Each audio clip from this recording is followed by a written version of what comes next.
Okay, let's unpack this.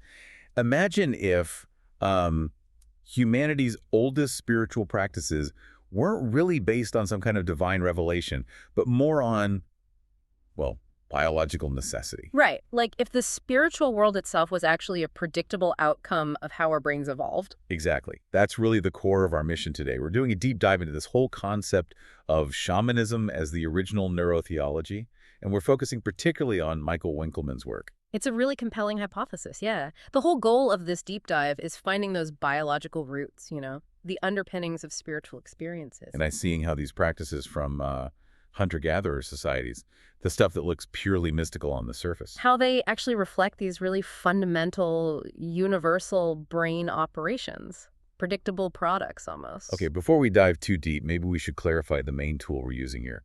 Neurotheology. What exactly is that? It's not about proving religion, right? Precisely. No, it's not about proving or disproving anything like that. Neurotheology is really trying to build a serious evidence-based bridge. A bridge between science and religious perspectives. Exactly. It analyzes religious impulses, the rituals, the beliefs, the why behind spirituality, but through the lens of human biology, evolutionary psychology, and, well, neurology. And the really big claim here, the sort of earth-shaking part, is that these universal aspects of shamanism, things like animism or soul flight. And those intense death and rebirth experiences, yeah. That they're all rooted in innate brain structures. Winkelman calls them neurognostic structures and innate brain modules. Put simply, yeah. It basically means these spiritual practices aren't just random cultural inventions popping up here and there. They're more like predictable outputs. Outputs of specific hardwired machinery in the human brain, machinery that evolved for survival and, crucially, for social cohesion. So this deep dive really flips the script. Yeah. What seems ancient and mystical is actually maybe a fundamental expression of our shared human biology. That's the argument, yes. Which kind of brings us to section 1 then.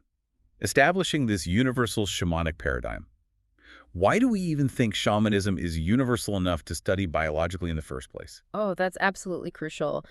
Too often when researchers talk about the origin of religion, they tend to focus only on modern concepts, maybe Western or Abrahamic ideas. Like defining the core religious experience as encountering some absolute unitary being. Exactly. And that's letting culture-specific bias sneak in, isn't it? But if you look systematically, cross-culturally, at hunter-gatherer societies. Which are arguably the template for early human life. Right. You see something quite different. These studies reveal that shamanism isn't just a mishmash of traditions. It's a remarkably consistent worldwide complex of characteristics. And that consistency, that universality, that's the key. It's the smoking gun, really, because it suggests it's not just about ideas spreading across continents to fusion. It points towards independent invention. Driven by our shared psychobiology. If everyone's brain works in a fundamentally similar way, they'll tend to invent similar ways to access that deeper consciousness. It's convergent evolution, but for spiritual technology. Okay, so if we look at those empirically derived characteristics, what truly defines shaman across all these different cultures? Well, the absolute defining characteristic is the systematic use of ecstasy. And by that we mean an altered state of consciousness, or ASC. An ASC, right. And this specific state is known pretty much universally as the soul journey, or soul flight. They don't stumble into it, they intentionally induce this state. How? Using specific triggers? Yes, very specific coordinated sensory inputs. Things like chanting, music, rhythmic drumming, and often quite exhaustive dancing. And once they're in that state, what's their role? It seems pretty defined. Oh, very. They typically have abilities related to divination, diagnosis, figuring out what's wrong, and even prophecy for the community. And the training to become one. Sounds intense. Not just learning chants, I guess. No. Definitely not. It seems designed to fundamentally rewire their consciousness. The training relies heavily on deliberately induced ASCs, often involves intense vision quests. You mentioned a death and rebirth experience. Yes, that often culminates the training. It's like a profound psychological cleansing followed by a reconstruction of the self. And therapeutically, their focus is often on things like retrieving lost souls or power animals for healing. Now, you brought up a really crucial distinction before between soul flight and possession. Can you elaborate on that? Yes, absolutely. This gets confused a lot, especially in modern media portrayals. Shamans, properly defined by this cross-cultural research, are characterized by soul flight. Meaning their consciousness leaves the body. Essentially, yes. Their spiritual essence or awareness departs the body to travel, to interact with the spirit world, usually for healing or to get information. Critically, they maintain control. Okay, so they're the pilot. Right. They are explicitly not defined by experiences of possession, where some external spirit controls or overrides the person's will. That difference is huge. Why is it so significant? Well, it points to a really deep underlying biological theme, perhaps. The shaman is always seeking mastery over these states of consciousness, not just being subjected to them. Okay, here's where it gets really interesting for me. Let's dig into what might be happening in the brain. Section 2. The psychobiology of integrative consciousness. Right. So the sources propose that the state the shaman achieves is this thing called integrative consciousness. Integrative consciousness. And the idea is this isn't just, some random drug effect or simple hypnosis. It's identified as a distinct biologically based mode of consciousness. As fundamental as What? waking life. Dreaming. Exactly. Just as natural and fundamental to human nature as deep sleep or REM dreaming.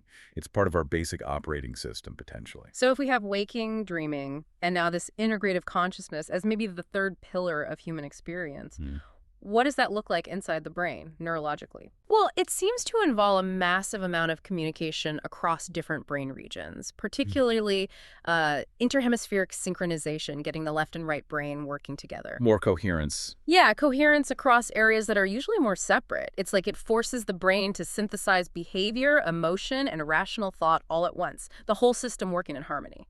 Okay, but how do ancient practices like drumming and dancing manage to flip that switch? It seems almost too simple, doesn't it? It does, but it might be a kind of elegant evolutionary hack. Yeah. These shamanic induction techniques, the fast, relentless drumming, the dancing, the chanting, often pushed right to the edge of physical collapse. Sounds utterly exhausting. It is, and that's precisely the point. It pushes the sympathetic nervous system, the fight-or-flight response, to its absolute limit until the body just gives out. And that collapse triggers something. Yes, it forces this compensatory, almost rebound effect, a radical shift into the parasympathetic dominant state. That's the deep, profound relaxation response. The sheer contrast might be part of why the experience feels so transformative. So you push the body past its breaking point, and it forces a kind of biological reset. That's a good way to put it. And the key physiological change underlying this shift seems to be the massive production of specific brain waves.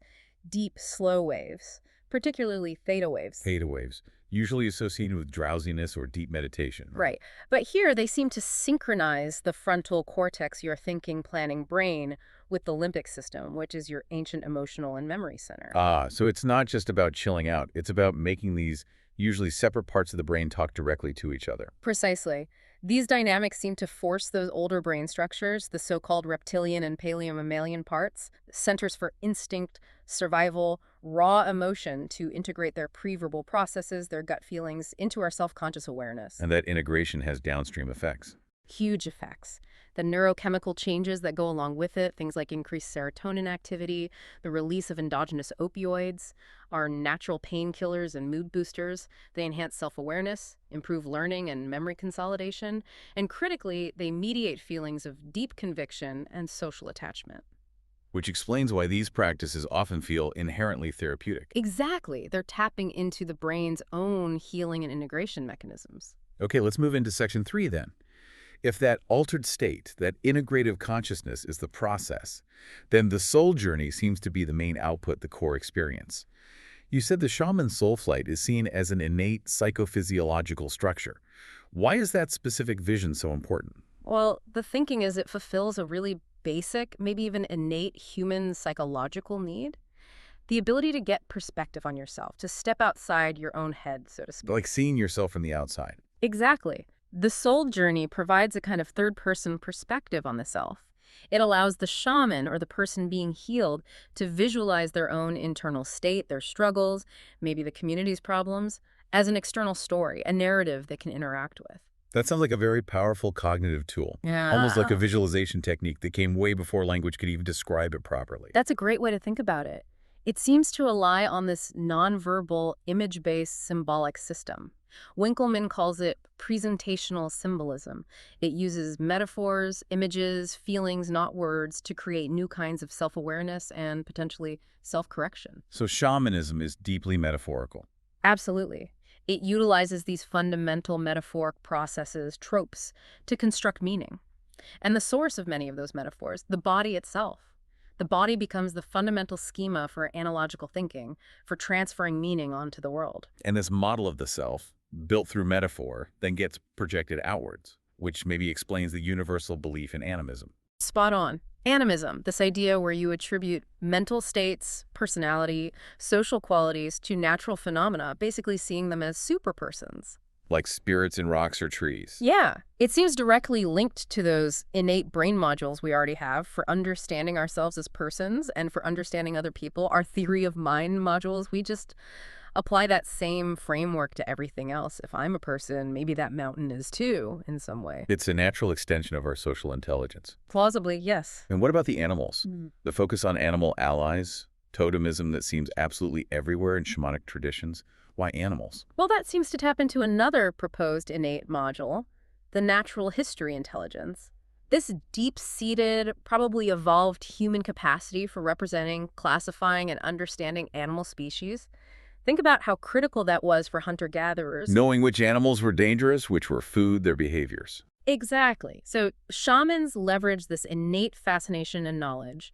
They use animal characteristics metaphorically to shape personal and social identities. If you need courage, you connect with the bear spirit. If you need keen sight, the eagle. So the shaman becomes a master of animal symbolism. A master of game animals, symbolically.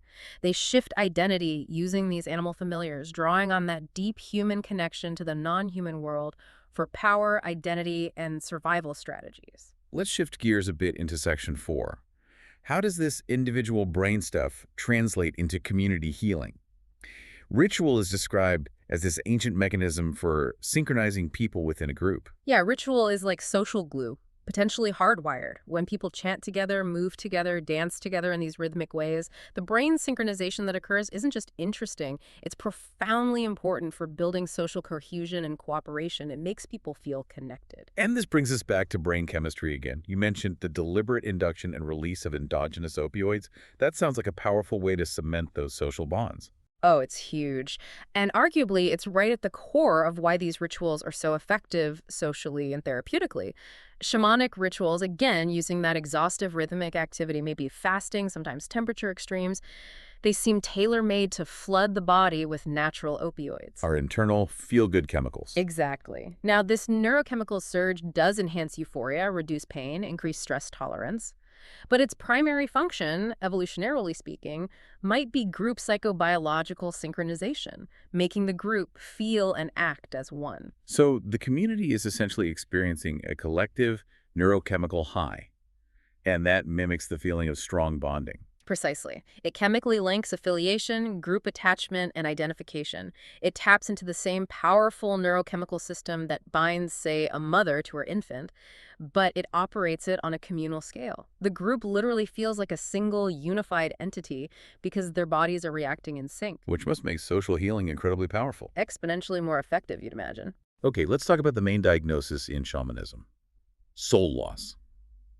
What does that mean from this perspective? Soul loss is the classic shamanic diagnosis for what we might today call things like severe psychological dissociation, maybe deep depression, PTSD, or just a profound injury to someone's core sense of self. So it manifests as what? A loss of meaning, connection, vitality. All of the above. A loss of meaning, purpose, connection, energy. It's like the core essence of the person has been damaged or has fled. It's fundamentally an illness of the self. So those dramatic soul recovery rituals, where the shaman journeys to the underworld, battles terrifying spirits to bring the soul back, are those essentially a psychological theater? You could call it that, but incredibly powerful theater. They are dramatic enactments, yes, but they represent the internal psychological process of restructuring and integrating those lost or dissociated parts of the self. The shaman acts out the internal battle. Exactly, providing the patient and the community with an external narrative for their internal struggle and recovery.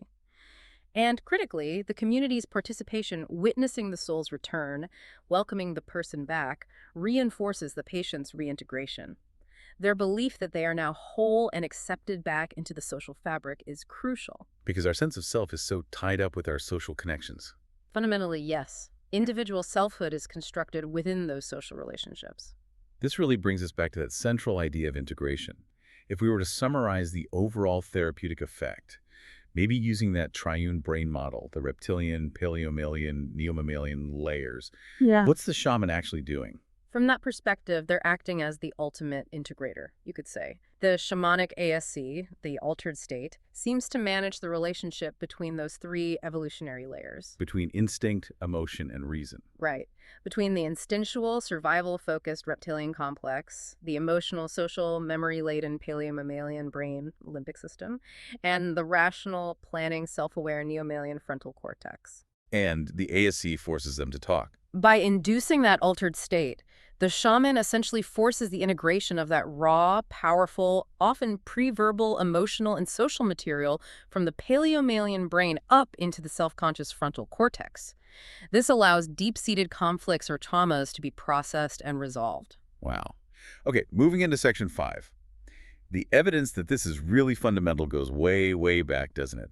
Let's talk about the Upper Paleolithic cave art. Yes, that's a pivotal piece of the puzzle.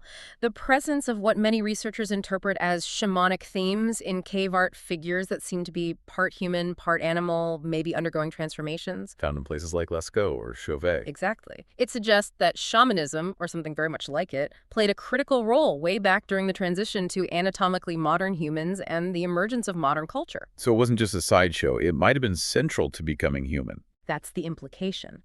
It suggests these practices didn't just appear alongside human evolution. They might have actively facilitated major cognitive and social leaps, perhaps by formalizing analogical thought, creating these powerful group bonding rituals, maybe even helping to structure early symbolic culture. And connecting this back to evolution and survival, there's this really intriguing theory that the core shamanic healing ability might be rooted in an inheritable trait, hypnotizability. Yes, that's a fascinating concept. The theory basically proposes that a higher capacity for hypnotizability, the ability to enter deep trance states and be responsive to suggestion, provided significant survival advantages in early human groups. Why would that be an advantage? Well, a couple of reasons. First, it enhances suggestibility. That could lead to much stronger placebo effects, which would be incredibly valuable for healing when you don't have advanced medicine. Believing you'll get better makes you more likely to get better. The mind-body connection. Yeah. Amplified. Exactly. And second, that deep trance state might allow better access to the unconscious mind, tapping into creative visions, intuitive problem solving. That could be a massive advantage for finding food, navigating social issues, or innovating.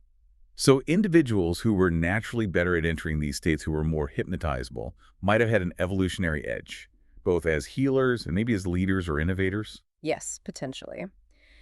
This capacity seems linked to something called the transliminality factor. Transliminality. It basically just means a kind of thin boundary or high permeability between the unconscious and the conscious mind. Information flows more easily back and forth. Shamans appear to be masters at navigating this flow, accessing unconscious material for conscious use. Yielding powerful insights and solutions. That's the idea. And finally, these neurological foundations, this basic brain machinery for shamanic-like experiences, it hasn't gone away, has it? We still see echoes of it today, even if we don't call it shamanism. That's right. The argument is that these biologically hardwired states still manifest spontaneously in modern society. You see it sometimes in what people call spiritual emergencies. What are those? Intense, sudden, often overwhelming mystical-type experiences. They might include things that could otherwise look like psychosis, like spontaneous out-of-body experiences, vivid visionary journeys, hearing voices, feeling intense energy surges. And the shamanic model offers a different way to look at those, Yeah. compared to just labeling them as illness. Exactly. Instead of immediately pathologizing these experiences, the shamanic paradigm offers a potential framework. It suggests these might be natural developmental potentials of human consciousness trying to emerge. Like the integrative mode is trying to switch on, even without the traditional triggers like drumming. So it could be seen as an opportunity, not just a crisis. Potentially, yes, a chance for integration if handled correctly. And even more common contemporary religious experiences, feeling contact with a divine other, receiving guidance or revelatory communication. These often mirror the core functions described in shamanism. They really do. Things like interacting with spirit allies, receiving information from non-ordinary reality. It suggests the underlying biological machinery is fundamentally the same, whether you're in a Paleolithic cave or a modern church or meditating alone. The brain systems are ancient. So, wrapping this all up, Yeah. what does this deep dive really tell us? It seems shamanism provides this incredibly broad, universalistic framework, biopsychosocial, really, Yes, showing how our deepest spiritual impulses, even how we construct our sense of self, might not be just random cultural ideas. but are somehow hardwired into our biology. Right. It suggests shamanism was humanity's original and apparently quite successful effort to understand and gain control of spiritual power, of these deep states of consciousness, rather than just being subject to them. Mastering the inner world. In a sense, yes. And the really profound discovery here, maybe, is finding this biological basis for an integrative mode of consciousness, if that's real and fundamental to shamanism. It confirms it as potentially a natural, universal state of the human organism, sitting right there alongside waking and dreaming as part of our standard toolkit. Which leaves us with a pretty big provocative question, doesn't Yeah, it? I think so. If these intense altered states of consciousness, these integrative states, are a natural universal mode of human experience, a mode that seems evolved to forcefully integrate our instincts, our emotions, our thoughts for survival, for healing, for community bonding, Right. what exactly are we missing out on in our modern, often very rationalistic lives by systematically excluding or even pathologizing such deep biologically resonant practices?